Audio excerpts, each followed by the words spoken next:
Hello लोगोफोर खुलुमबाय welcome back to my channel and welcome back to my mini vlog ओमफ्राय लोगोफोरा आंनि स्कुटिजों आब'मोन हानाव थांगासिनो आरोना गामियावनो सासे आब' खोजिन आब' बिसिनाव ओमफ्राय आं नै दा दुब्लिबारियाव सफैबाय ओमफ्राय स्कुटिखौ आङो आब'मोन हानाव दोनबोथ'बाय आरोना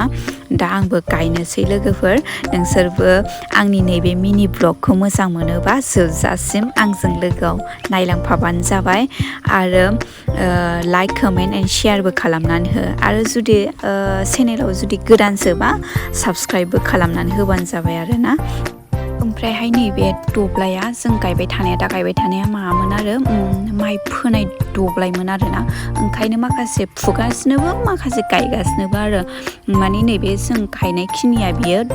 ट्रेक्टरजों हालौखानाय आरो ओंखायनो बेखौ जों गायग्रोनानै लाबाय ओमफ्रायहाय बैयो माइ फुबाय थानाया बेखौ फुखांजोबबा दाहाय ट्रेक्टरा फैनानै हालौफैसिगोन आरो ओंखायनो थाब थाब हानायनि माखासे फुबाय माखासे गायबाय आरो ओमफ्राय आंबो नैबेखौ गायखांबा आंबो फुनोसै आरोना आंनि माइ गायनायखौ नायनानै इन्जय खालामदो लोगोफोर ओमफ्रायहाय सोर सोर माइ गायनो फुनो मोजां मोनो एसे कमेन्टआव हरनानै खोन्थाहरबानो जाबाय आङो गायनोसो साबसिन मोजां मोनो फुनोखौ बायो आरोना आङो एसे दा नै जों गासिबो ज' फुजोब्बाय माने बै ट्रेक्टर हालौनाय खिनिखौ माने गायखांबाय आरो ओंखायनो जों गासिबो ज' फुजोब्बाय थाब थाब हानायनि ओमफ्रायहाय लोगोफोर नोंसोरो आंनि बे मिनि ब्लगखौ नायनानै बेसेबां इन्जय खालामखो आंनि माइ फुनाय गायनायखौ नायनानै माबायदि मोनखो माबायदि नुखो कमेन्टआव हरनानै एसे खोन्थाहरदो ओमफ्रायहाय माने जोंहा